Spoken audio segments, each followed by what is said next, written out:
some of the people interviewed in the book, they were, I guess you can say, they didn't really get there to where they were until 30 or 40 years of age. I know there's this one person, um, he was the founder of Craigslist. He actually worked 17-ish years in different companies, particularly IBM.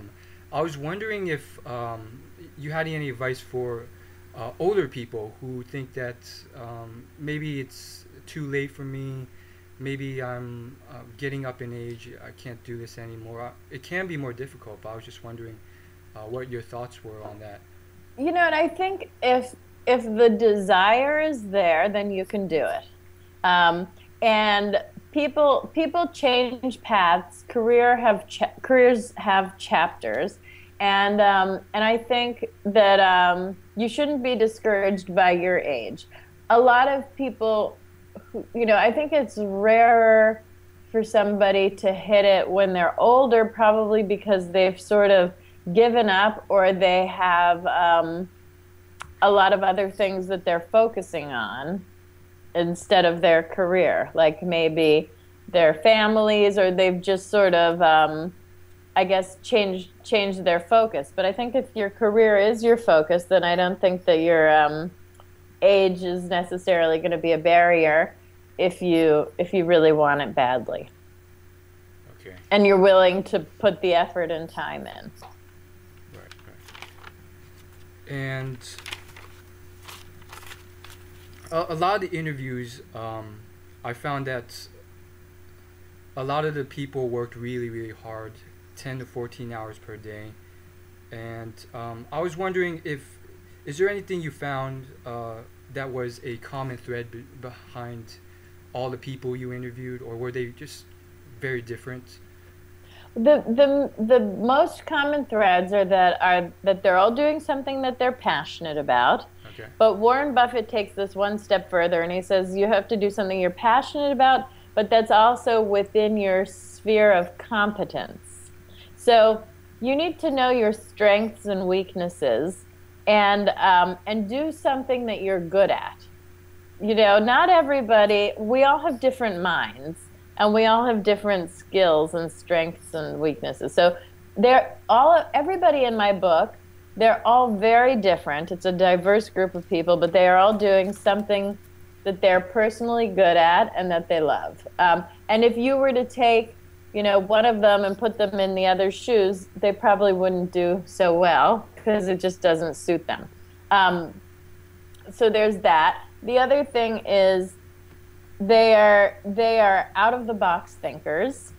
They look around the world and they think, okay, just because it's done that way doesn't mean it's the best way. Doesn't mean that's the way you should do it. These people are all leaders, so they're independent thinkers and out of the box thinkers, and they're also not afraid to try new things, and they know that failure is just part of the process. So they're not deterred by or paralyzed by the fear of failure, and that's something that trips a lot of people up.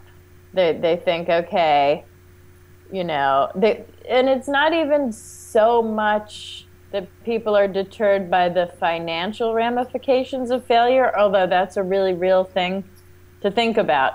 But I think a lot of people are afraid of the psychological ramifications, about how they'll feel or they'll be embarrassed if they try something and it doesn't work, and what will other people think, and how bad will they feel about themselves, and that kind of a thing. So, Oh, wow. um, that can stop people from doing something that they would really like to do, but they're afraid. That's a new one. I haven't heard. I mean, I've heard that psychological ramifications are big, but I didn't think of it as a larger threat than financial uh, failure. So that's interesting.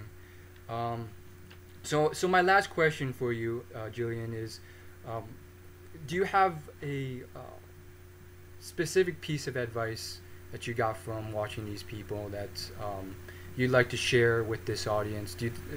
Whether it's your favorite piece of advice or the thing that you think would be the best piece of advice for someone just interested in looking into your book?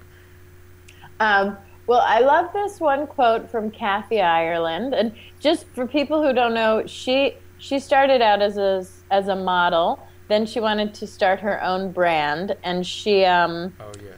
she failed for years at this. She tried all different companies, and they all didn't work, and she lost, a lot of money and her time. But she eventually um, was able to launch her own brand with, of all things, a line of socks, and that started her company. It's now a $2 billion business, and she has a quote that she says, "If you're not failing, you're not trying hard enough." And I think that's a great way to look at failure, because instead of it being something that you're afraid of, just when it happens, if you could just think, okay, I'm part of the A team. This happened to everybody, and it's not a big deal, and it doesn't mean that I'm not going to ultimately succeed. I just have to, try again, and either try something similar or try something different, but keep on trying. That's one. And then another quote that I just love came from Warren Buffett. And he said, he actually heard this from a friend of his, but he repeated it to me. And the quote is, "You can always tell someone to go to hell tomorrow." Oh. And what that means is that you should try your best to refrain from spouting off in a moment of anger, because you could say something or do something that you'll regret. And it's hard to take that back once it's out there. So Warren says, whatever it is, you should think about it, keep it inside for a day. And if you still feel the same way tomorrow, you could always tell the person to go to hell then. Great, great. Wonderful stuff. Real quick point, for failures, do you think there's certain types of failures, though, that you should avoid? I mean, I feel like there's certain types of failures that are somewhat catastrophic. Like, I don't know if you've heard, but like long-term capital management. This was a big corporation with a lot of smart people, and apparently they just started doing things that they shouldn't have, and it just ruined their reputations and so forth.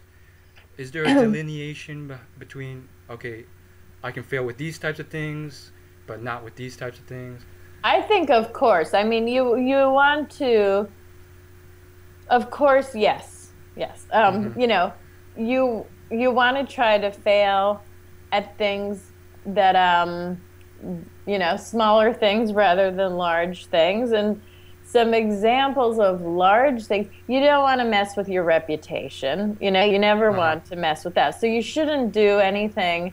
You just shouldn't do anything that will mess with your reputation. And Warren Buffett, back to him again, he tells people to use what he calls the newspaper test. So he says that for any action you take, you should picture how you would feel if it showed up the next day on the newspaper, and all of your friends and family, they all read it, and how would you feel? Is that something you'd still do, or would you rather not do it? And he says if it's anywhere close to the line, just don't do it.